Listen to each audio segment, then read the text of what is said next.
देखिए बच्चों, ये लेखक अन्नपूर्णानंद वर्मा के अकबरी लोटा का एक चैप्टर है।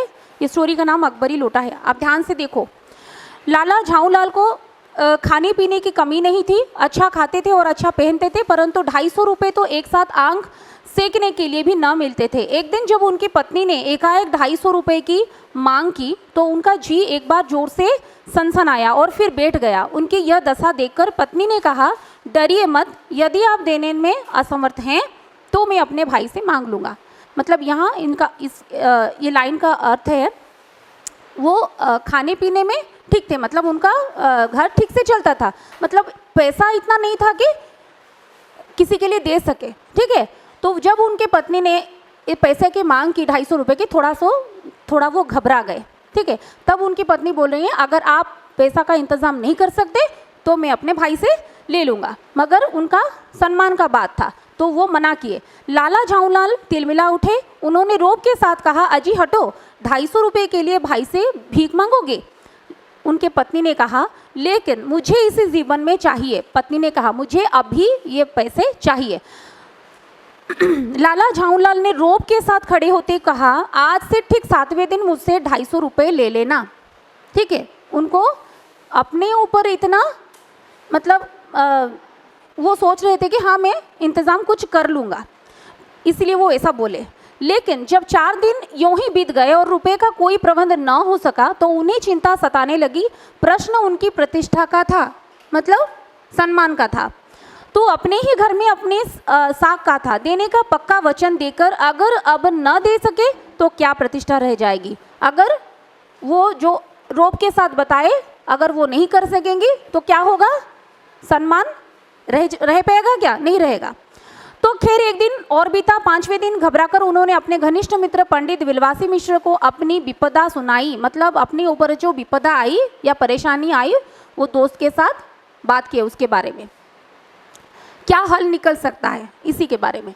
तो स्वयं कुछ ऐसा बिगड़ा था कि विलवासी जी भी उस समय बिल्कुल खुक थे, मतलब दरिद्र थे। उनके पास भी सहायता के लिए पैसा नहीं था। तो उन्होंने कहा, मेरे पास है तो नहीं, पर मैं कहीं से लाने का प्रयत्न करूंगा और अगर मिल गए तो कल शाम को आकर तुमसे मिलूंगा। आज वही शाम थी, सप्ताह का अंतिम दिन, मतलब छठा दिन था। छठा दिन का शाम का वक्त था। कल 250 रुपये या तो गिन देना है, मतलब अपने पत्नी के लिए कहाँ से अरेंज करना है, नहीं तो फिर मुंह छुपा के रहना है, ऐसा स्थिति था वहाँ पर। तो या सारी हेकड़ी से हाथ धोना है। आज शाम को पंडित विलवासी मिश्र को आना था। यदि न आए तो कहीं रुपए का प्रबंध न कर सके। इसी उधेड़-बुन में लगे लाला झाऊलाल छत पर टहल रहे थे। प्यास लगी तो उन्होंने नौकर को पुकारा। नौकर नहीं था तो उनकी पत्नी स्वयं पानी लेकर आई। वो पानी तो अवश्य लाई, पर गिलास लाना भूल गई, जो झाऊलाल को पसंद नहीं था।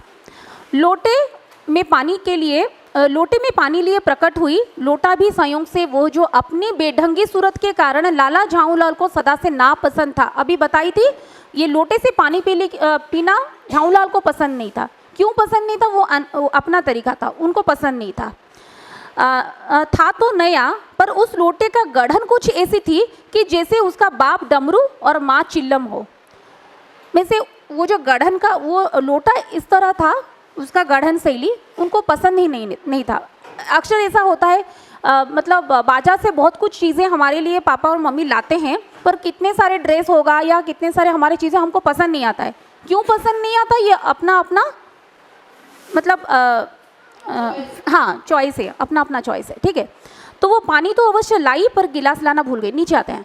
लाला ने लोटा ले लिया, कुछ बोले नहीं। अपने पत्नी का सम्मान जो करते थे, तो उन्होंने यह भी सोचा कि लोटे में पानी दे तब भी संतोष की बात है।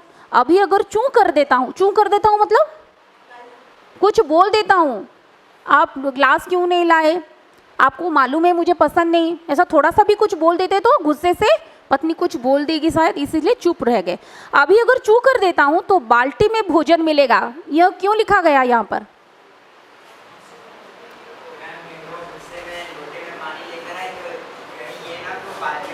हाँ, अगर कुछ अब बोल दें तो ऐसा स्थिति नहीं हो जाए कि आज खाना ही थाली में नहीं मिलेगा, बाल्टी में खाने के लिए मिलेगा। ये इसीलिए लिखा गया है। तो यहाँ पर चुप रह जाना ठीक है। तब क्या बाकी रह जाएगा? लाला अपने क्रोध पर बस कर पानी पीने लगे। उस समय वह छत के मुंडेर के पास खड़े थे। मुंडेर मतलब हाँ, पूरा बॉर्डर के साथ। जिन पुरखों ने पानी पीने के संबंध में ये नियम बनाए थे कि खड़े खड़े पानी न पियो, सोते समय पानी न पियो, दौड़ने के बाद पानी न पियो, इसके पीछे कुछ साइंस भी है जो बड़े बूढ़े बताते हैं। जो भी घर में, इसके पीछे कुछ साइंस भी है। अगर हम उनके बड़ों के बात मान कर चलना है, ऐसा सोचकर भी करते हैं तो भी ठीक है, अगर साइंस को समझ के करते हैं तो भी ठीक है। तो फिर वो भूल गया था वो बात।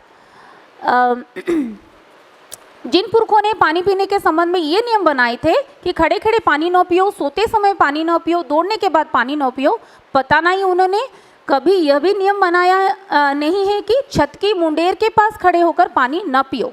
ऐसा लगता है कि इस विषय में उन लोगों ने कुछ नहीं कहा था। अगर कहा होता तो शायद उनके दिमाग में ये बात आता और वो मुंडेर पर खड़े होकर पानी नहीं पीते। क्या होता है कि अक्सर घर में जैसे दादाजी और दादी के बात सुनकर मतलब बड़ों की और छोटों के भी माने लाइफस्टाइल में ऐसा हो जाता है कि वो नहीं करते हैं वो काम जो करना नहीं चाहिए, अभ्यास में पड़ जाता है। तो लाला झाऊलाल कठिनाई से 2-1 घूंट ही पानी पी पाए होंगे कि न जाने कैसे उनके हाथ से लोटा छूट गया। लोटे ने दाएं देखा न बाएं, वो तीव्र बेग से नीचे गली की ओर चल पड़ा, मतलब नीचे गिर गया। ठीक है, तो अपने बेग से उल्का को लजाता हुआ वो क्षण भर में ही आंखों से ओझल हो गई। यहाँ पर इस सेंटेंस का मीनिंग समझिए।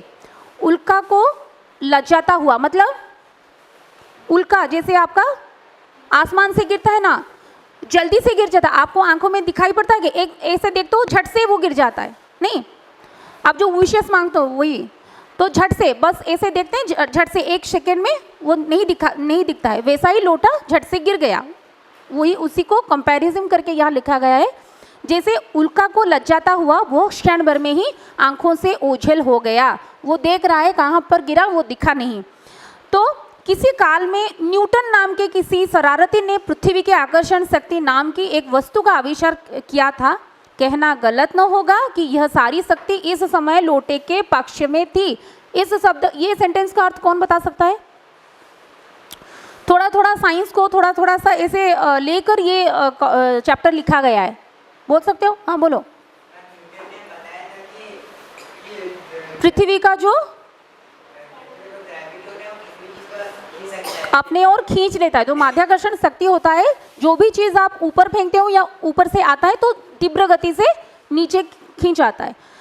ठीक है, तो अभी बोल रहे हैं कि सारा शक्ति जैसे वे लोटे के अंदर भर गया था और लोटा झट से नीचे गिर गया।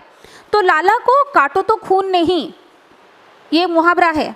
काटो तो खून नहीं मतलब अगर कोई आदमी को कुछ मतलब यहाँ पे कट जाए तो खून नहीं निकलता है क्या? सबका खून निकलता है।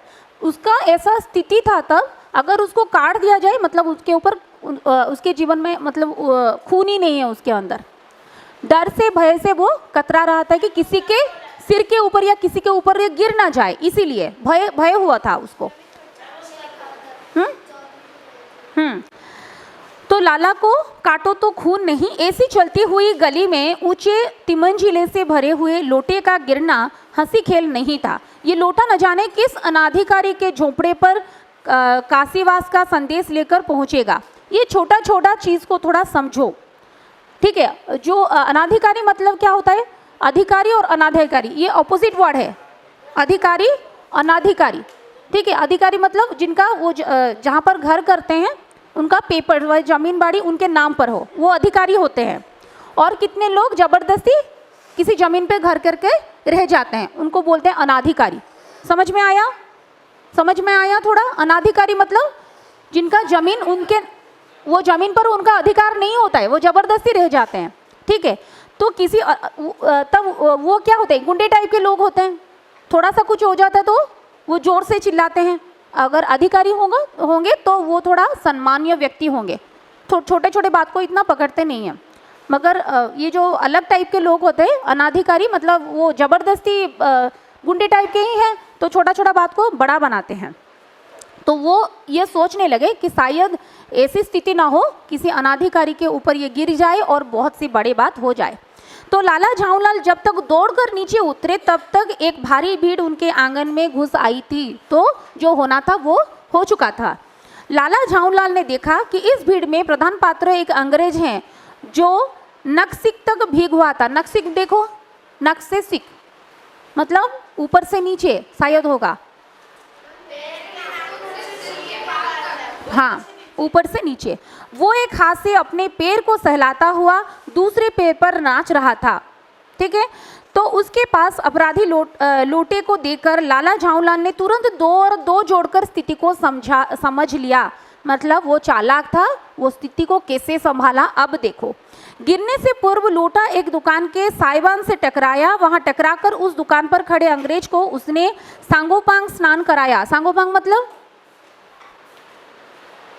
देखो अच्छी प्रकार से पूरा साइबान देखो, साइबान साइबान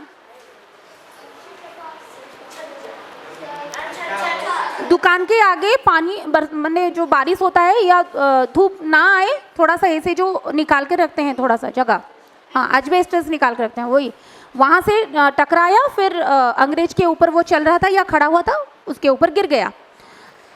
तो फिर उसी के बूट पर आ गिरा। अंग्रेज को जब मालूम हुआ कि लाला झाऊलाल ही उस लोटे के स्वामी हैं, मतलब मालिक है, ये लोटा उन्हीं के छत से गिरा है, तो तब उसने केवल एक काम किया, अपने मुंह को खोलकर खुला ही छोड़ दिया।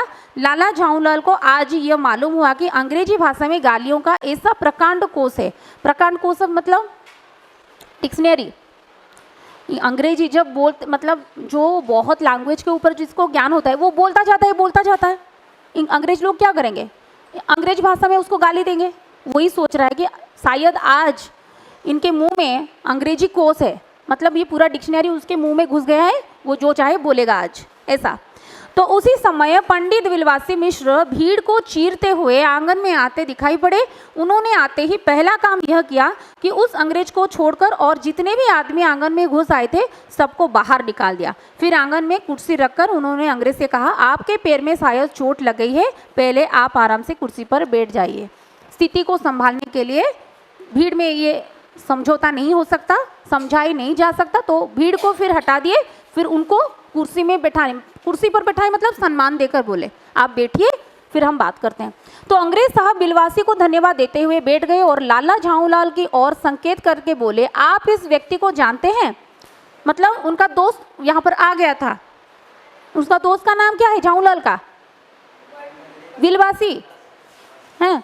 तो बिलवासी अनजान बनते हुए बोले, बिल्कुल नहीं, वो झूठ बोले ना यहाँ पर, क्योंकि स्थिति को संभालना था। अगर जान पाते तो उनको भी डांट सुनने के लिए पड़ता। तो वो बोला बिल्कुल नहीं, और मैं ऐसे आदमी को जानता भी नहीं चाहता जो राह चलते निरीह लोग पर लोटे से वार करे। उनका दोस्त ऐसा बोल रहा है, बचाने के लिए, अपने दोस्त को थोड़ा बचाने के लिए नाटकीय ढंग से ऐसा कुछ स्थिति बनाई। मेरी समझ से ही इज अ डेंजरस ल्यूनाटिक, माने यह एक खतरनाक पागल है। कौन बोला? तो अंग्रेज ने लाला की ओर इशारा देते हुए बोला। बिलवासी ने अंग्रेज की बात काटते हुए कहा, नहीं, मेरा समझ से he is a dangerous criminal, यह एक भयंकर अपराधी है। तो परमात्मा ने लाला झाऊलाल की आंखों को उस समय देखने के साथ यदि खाने की भी शक्ति दे दी होती तो निश्चय ही वे अब तक विलवासी जी के अपने आंखों से खा चुके होते। ये क्यों लिखा गया यहाँ पर? मतलब झाऊलाल अपने दोस्त को कहाँ से किसके माध्यम से देख रहा था? आंखों के माध्यम से। अब वो खुश था या गुस्से में था? गुस्से में था। क्यों था? वहां पर अपना दोस्त क्या करना चाहिए? सपोर्ट करना चाहिए। वो क्या कर रहा है? उसके अगेंस्ट में कुछ बोल रहा है। तो अगर आंखों में ऐसा कुछ पावर होता तो वो आंखों से उसे खा लेता। समझ में आ रहा है? इसीलिए लिखा गया, अपने आंखों से वो खा चुका होता। तो वे कुछ समझ नहीं पा रहे थे कि बिलवासी जी को क्या हो गया। वे अंग्रेज को शांत करने के बजाय आग में घी डाल रहे हैं। समझ में आ रहा है? ठीक है। तो अंग्रेज ने बिलवासी जी से पूछा, तो क्या करना चाहिए? ये जो हो गया, अब क्या करना चाहिए? तो पुलिस को इस मामले का रिपोर्ट कर दीजिए, जिससे कि यह आदमी तुरंत बंदी बन लिया जाए। बिलवासी ने बेझिझक कहा। बेझिझक मतलब संकोच के साथ नहीं कहा। बेझिझक मतलब पूरा बिना डर के बोला इसको पुलिस में डाल दीजिए। पुलिस स्टेशन से कहा, पुलिस स्टेशन है कहाँ? अंग्रेज ने पूछा। पास ही है, चलिए मैं बताता हूँ, बिलवासी ने कुर्सी से उठने का नाटक करते हुए कहा। तो अंग्रेज खड़ा होकर बोला चलिए। बिलवासी कुछ बिनती के स्वर में बोले, अभी चलते हैं, आपकी आज्ञा हो तो पहले मैं इस लोटे को इस आदमी से खरीद लूँ। क्यों? क्यों जी बेचोगे? हाँ, पूछने लगा, क्यों जी बेचोगे? मैं इसका दाम 50 रुपये तक देना चाहता हूँ या दे सकता हूँ। तो लाला झाऊलाल तो चुप रहे, पर अंग्रेज ने पूछा, इस बेढंगे लोटे के आप 50 रुपये क्यों दे रहे हो? कौन पूछे? अंग्रेज पूछ रहा है। किससे पूछ रहे हैं? हाँ, झाऊलाल के दोस्त को, बिलवासी को। बिलवासी बोला, ये लोटा 50 रुपये दे के इससे पहले खरीदता हूँ, फिर पुलिस के पास जाते हैं, फिर दिखाना है पुलिस को ना ये लोटे इनके ऊपर गिरा और ये फायर देने आए हैं, ठीक है, इसीलिए। तो लाला झाऊलाल तो चुप रहे, पर अंग्रेज ने पूछा, इस बेढंगे लोटे के आप 50 रुपये क्यों दे रहे हैं? आप इस लोटे को बेढंगा बताते हैं? आश्चर्य से बोले। कौन बोले?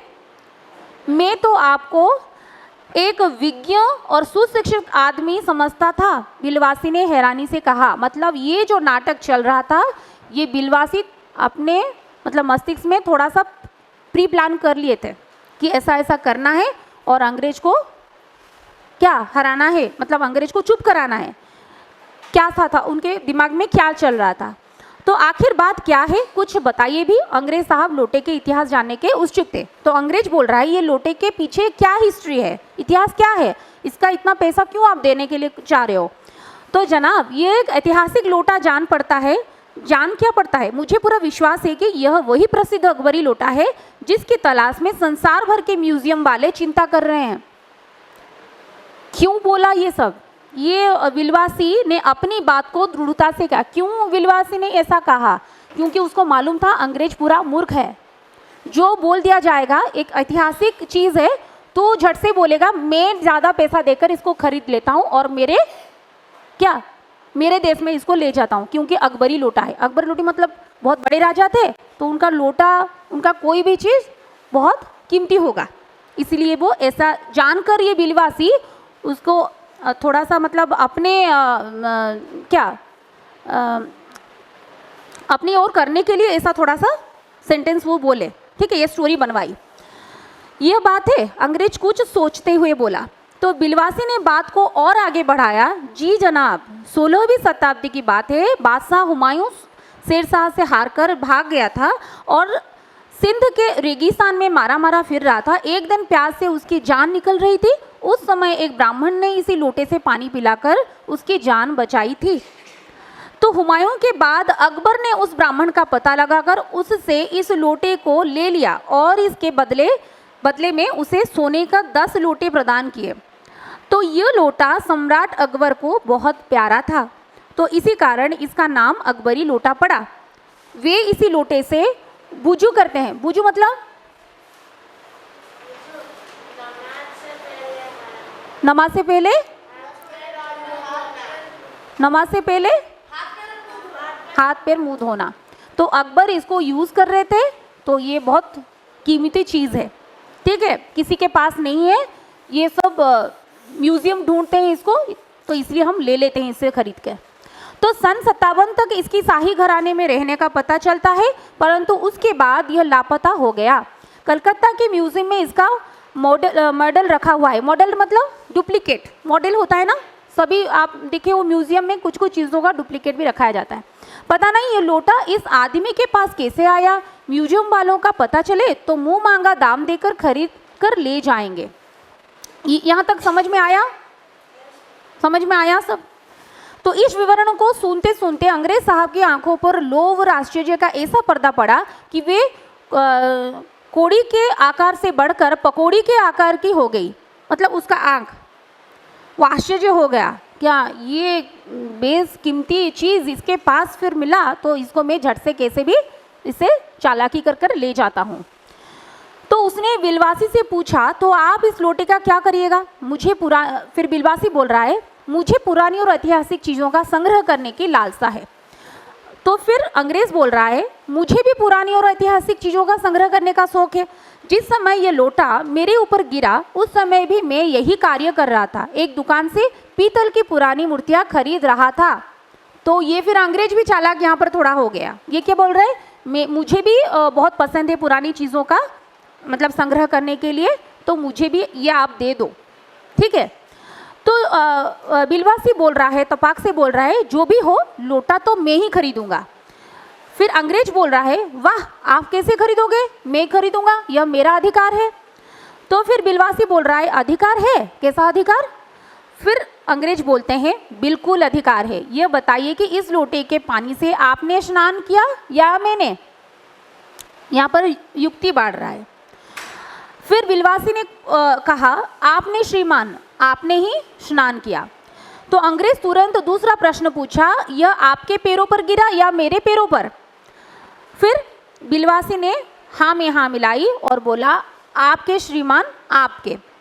तो अंगूठा इसने आपका भूरता किया या मेरा। भूरता मतलब चटनी, भूरता भूरता मतलब ये जो जोर से गिरा ऊपर से उनके अंगूठे पर जाकर गिरा, तो वो बोल रहा है मेरा पैर का चटनी बन गया।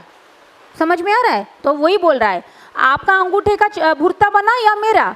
तो आपका श्रीमान, आपका। बिलवासी असमंजस से पढ़ते हुए बोला। स्वीकारोक्ति मिलते ही अंग्रेज ने एक और प्रश्न किया, इसीलिए इसे खरीदने का अधिकार किसका है, आपका या मेरा। अंग्रेज ने जैसे युद्ध में विजय प्राप्त करते हुए कहा, तो ये सब बकवास है, बोली लगाइए, जो अधिक दे वही ले जाएगा। बिलवासी कुछ शांत दिखे। ये सब क्यों कर रहे थे बिलवासी, उनके दोस्त के लिए। उनके दोस्त को 250 रुपये चाहिए था, इसीलिए ये सब वो किए। ये विपत्ति से भी उनको निकाले और पैसा का इंतजाम भी कर दिए। कितना चालाक थे, ठीक है। तो यही सही, आप इसके 50 रुपये लगा रहे थे, मैं 100 देता हूँ। अंग्रेज ने 100 रुपये का नोट दिखाते हुए कहा, मैं 150 दूंगा। कौन बोला, बिलवासी बोला, मैं 150 दूंगा। उन्होंने भी जेब से पैसा निकालते हुए कहा, तो मैं 200 दूंगा। कौन बोला, अंग्रेज बोला। अजय मैं तो 250 दूंगा। कौन बोला फिर, बिलवासी बोले। यह कहकर बिलवासी जी ने 250 रुपये लाला झाऊ लाल के सामने रख दिए। अंग्रेज साहब को भी ताव आ गया और उसने कहा, आप 250 देते हैं तो मैं 500 देता हूँ। इसको बोलते हैं बोली लगाना। आप देखे होंगे कहीं पे कुछ चीज़ों, हाँ हाँ। तो आप 250 देते हैं तो मैं 500 देता हूँ, अब कहिए।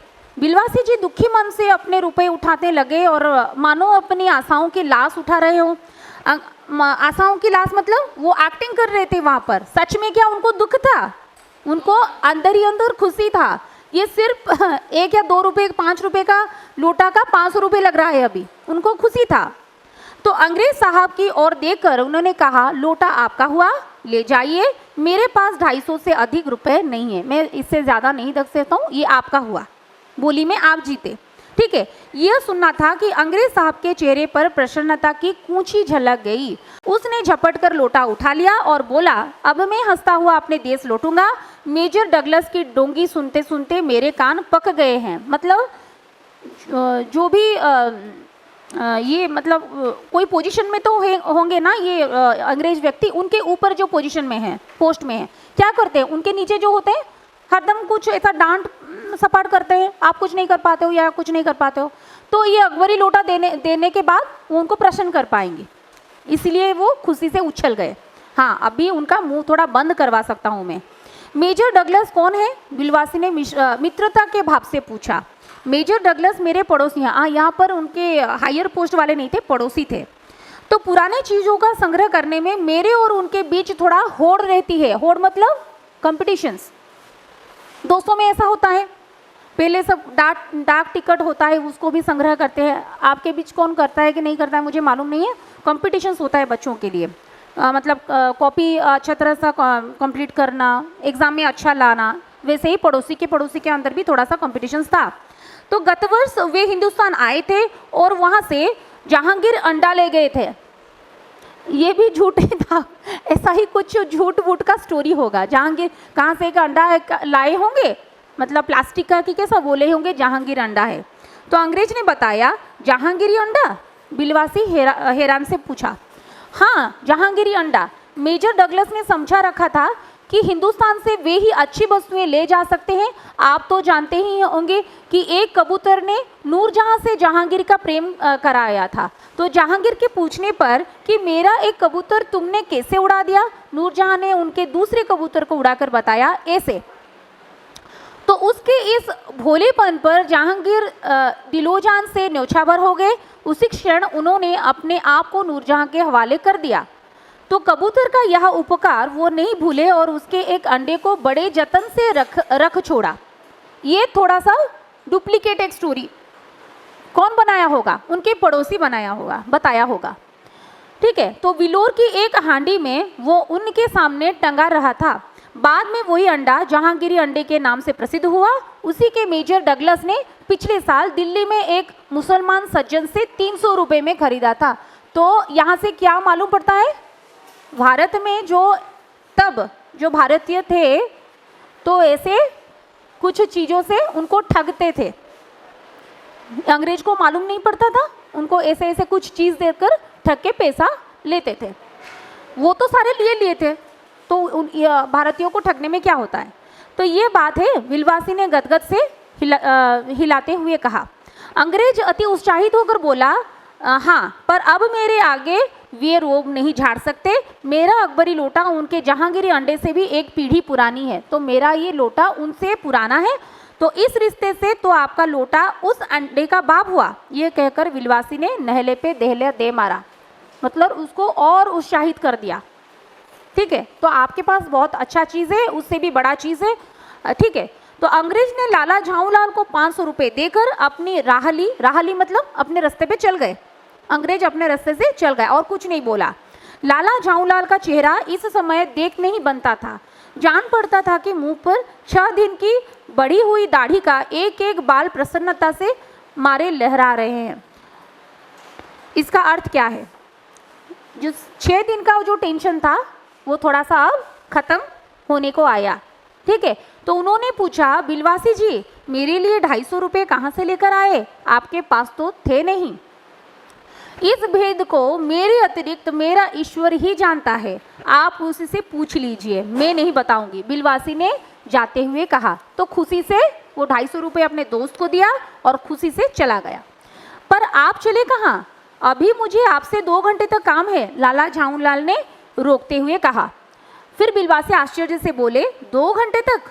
हाँ, और क्या, अभी तो मैं आपके पीठ ठोक कर शाबाशी दूंगा, 1 घंटा इसमें लगेगा, फिर गले लगाकर धन्यवाद दूंगा, 1 घंटा उसमें भी लगेगा। झाऊलाल बोले, तो अच्छा पहले 500 रुपये गिनकर सहेज लीजिए। बिलवासी बोले, तो पूरा 500 का 500 रुपये वो दे दिए थे उनके दोस्त को। तो रुपया अगर अपना हो तो उसे सहेजना एक ऐसा सुखद मनमोहक कार्य है कि मनुष्य से उस समय सहज ही तन्मयता प्राप्त कर लेता है। लाला झाऊलाल ने अपना कार्य समाप्त करके ऊपर देखा। इसी बीच विलवासी जी अंतर्ध्वनि हो गए थे। अंतर्ध्वनि मतलब अंतर्ध्यान, गायब हो गए थे। खुशी के मारे पैसा लेकर अपने पत्नी के पास चले गए होंगे पैसा देने के लिए। उस रात लाला जी को देर तक नींद नहीं आई। वे चादर लपेटे चारपाई पर पड़े रहे। 1 बजे उठे। फिर उन्होंने बहुत धीरे से अपनी सोई हुई पत्नी के गले से सोने की सिकड़ी निकाली जिसमें एक ताली बंधी हुई थी। फिर उन्होंने ताली से संदूक का ताला खोला, उसमें 250 रुपये रखकर उसे बंद कर दिया। फिर दबे पांव लौटकर ताली को पूर्ववत अपनी पत्नी के गले में डाल दिया। उसके बाद हंसकर अंगड़ाई ली। दूसरे दिन वे सुबह 8 बजे तक चैन के नींद सोए। क्या किए, 250 रुपये ज़्यादा हो गया था ना, और ताला किसके पास था, उनके पत्नी के गले में। हाँ, ताला का चाबी उनके पत्नी के गले में था, तो उसको लिए 250 रुपये रख दिए और 250 रुपये अपने पास रखकर चैन के नींद से सो गए। ठीक है, तो ये कहानी से हमको क्या मालूम पड़ता है कि जो भी जीवन में विपरीत स्थितियाँ आती है उनमें घबराना नहीं चाहिए। जो भी स्थिति आता है जीवन में, ऐसा नहीं है कि पूरा स्ट्रेट लाइन चलेगा हमारा जीवन। एक जैसे स्ट्रेट लाइन की तरह जीवन नहीं चलता है, अप एंड डाउन होता है। तो जैसे भी स्थिति है पूरा दृढ़ कर मन को दृढ़ कर हमको सामना करना ही है। ये जो प्रॉब्लम आया है इसका सॉल्यूशन निकालना है और इसको फेस करना है, ऐसा करना चाहिए। तो धैर्य धारण कर किसी भी समस्या का हल खोजा जा सकता है। ठीक है, और एक चीज़, सच्चा मित्र हमेशा साथ निभाता है, जो सच्चा होता है। और जो सच्चा नहीं होता है वो जब विपत्ता आता है तो चले जाते हैं, कुछ काम का लिहाज देते हुए, बहाना देते हुए चले जाते हैं। ठीक है, तो विपरीत परिस्थितियों में मित्र की मदद करना, जैसे आप किसी से मदद की चाहत करते हैं तो किसी को मदद करना भी चाहिए। किसी को आज मैं मदद करूँगी तो फिर मुझे तो भी मतलब अपने विपत्तियों में मदद मिलेगा। ठीक है, तो हर एक जीवन में हर एक को मदद भी करना चाहिए। तो एक सच्चे मित्र का कर्तव्य है जो मित्रता के संबंधों को प्रगाढ़ करता है। तो हर वक्त मतलब क्या कभी भी किसी के जीवन में कुछ विपत्ता आता है तो हमको सहायता करना चाहिए। ठीक है, टाइम नहीं हुआ, थोड़ा सा ग्रामर देख देते हैं। ओके, फिर इसका क्वेश्चन करवा देंगे। अगर लिखती हूँ तो लिखती हूँ, नहीं तो ग्रुप में डाल देती हूँ, इतना लिख नहीं पाओगे अभी आप। क्रिया का थोड़ा देखो, 119 है या कौन सा पेज है, देखो ग्रामर का बुक निकालो। नहीं लाए हो? किसके पास बुक है? 119 है या कौन सा पेज है, देखो 119 वही है। हाँ, 119 है। थोड़ा सा आप पढ़ो। हाँ, आपको मालूम है क्रिया मतलब वर्ब होता है जो डेली क्या देखो क्रिया कहाँ कौन से पेज में है, देखो ये मेरा पुराना बुक है। क्रिया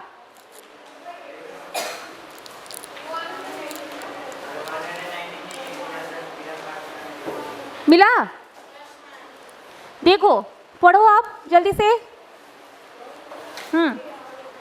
पहले ये चित्र को देखो, सब बुक को साथ देखो।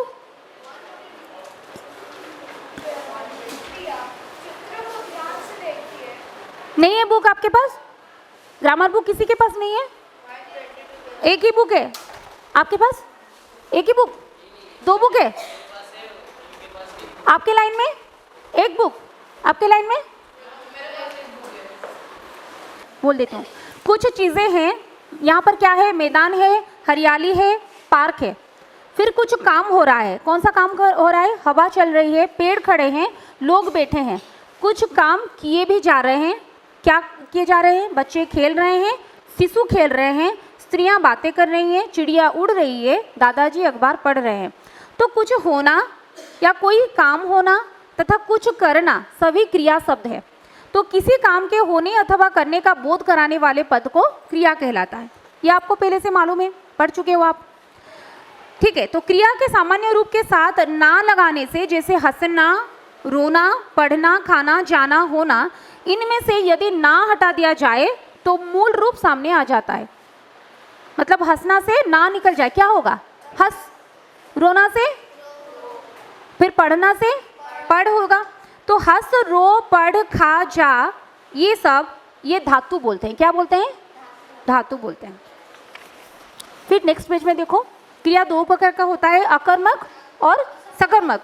ठीक है, तो जिस क्रिया का फल सीधा कर्ता पर पड़ता है इसे अकर्मक बोलते हैं। जिस क्रिया का फल कर्म पर पड़े, कर्म पर पड़ता है, अगर कर्ता पर पड़ता है अकर्मक होता है, अगर कर्म पर पड़ता है तो उसे सकर्मक बोलते हैं। फॉर एग्जाम्पल, शबनम हंस रही थी। ठीक है, तो जो हंस शब्द है ये किसका है? किसके ऊपर, मतलब किसका हंस किसका है? शबनम का है। ये डायरेक्ट उसका किसके ऊपर प्रभाव पड़ा? कर्ता के ऊपर। ठीक है, तो इसलिए ये अकर्मक क्रिया है। श्वेता रो रही है, शिशु जाग गया है, बच्चे तैर रहे। ये जो ग्रीन कलर का वर्ड सब है, हंस, रो, जाग, तैर, ये किसके ऊपर डिपेंडेंट है? किसका है ये सब? कर्ता का, कर्ता का, नाउन का। तो आप देखेंगे ऊपर लिखित वाक्यों में ये जो हंसना, रोना, जागना, तैरना, ये सब कर्ता का है, पर यहाँ इस पर प्रभाव पड़ रहा है। तो इनमें कोई कर्म नहीं है। ये कुछ कर रहे हैं क्या? कुछ कर्म नहीं कर रहे हैं, नहीं किसी कर्म की आवश्यकता है। ये अकर्मक क्रियाएं हैं। तो हिंदी के कुछ अन्य अकर्मक क्रियाएं जैसा होता है सोना। सोना कुछ कर्म नहीं है, ठीक है, थोड़ा ध्यान दो। सोना, भागना, दौड़ना, चलना, जाना, मरना, डरना, फिर उठना बैठना, ये सब कर्म नहीं है। थोड़ा सा इसको ध्यान रखना है, याद रखना है कि ये अकर्मक क्रियाएं हैं। ठीक है, ये अकर्मक क्रियाएं हैं, क्रिया है मतलब अकर्मक क्रियाएं हैं। फिर नीचे आओ, जो सकर्मक क्रिया जैसा होता है, नेहा कहानी पढ़ती है, सचिन फुटबॉल खेलता है, पुलिस ने चोर को पीटा, माँ खाना बनाती है। तो ये सकर्मक हुआ। कैसे हुआ? सकर्मक कहानी मतलब क्रिया का पहचान कैसे होता है? मुख्य क्रिया के साथ प्रश्न लगाए, क्या, किसे और किसको। मतलब कहानी कौन पढ़ रहा है? नेहा पढ़ रहा है। तो यहाँ पर कौन आया? क्या पढ़ रहा है? कहानी पढ़ रहा है। और किससे खेल रहा है? नीचे एक लाइन है, सचिन फुटबॉल खेलता है। किससे खेलता है? फुटबॉल से खेलता है। अच्छा, पुलिस ने चोर को पीटा। किसको पीटा? तो क्या, किसे और किसको जहाँ पर आता है, क्वेश्चन मार्क आ जाता है एक सेंटेंस में, अगर हम पूछे क्या, किसे और किसको, अगर उसका आंसर निकलता है तो ये सकर्मक क्रियाएं होते हैं। तो मालूम पड़ेगा सकर्मक क्रिया क्या है और अकर्मक क्रिया क्या है। तो एग्जाम में ऐसा छोटा छोटा एग्जाम्पल दिया जाएगा, आपको क्वेश्चन मार्क आएगा कि सकर्मक क्रिया कौन है और अकर्मक क्रिया कौन है। आपका एग्जाम्पल के साथ बता दूंगी, ठीक है। नीचे आपको इसको पढ़ के आना है, ओके। थोड़ा सा कौन सी बताई? 18 से 20 ना, 18, 19, 20, 21 थोड़ा सा पढ़ देना, कितना कंप्लीट कर पा रहे हैं देखते हैं, ओके।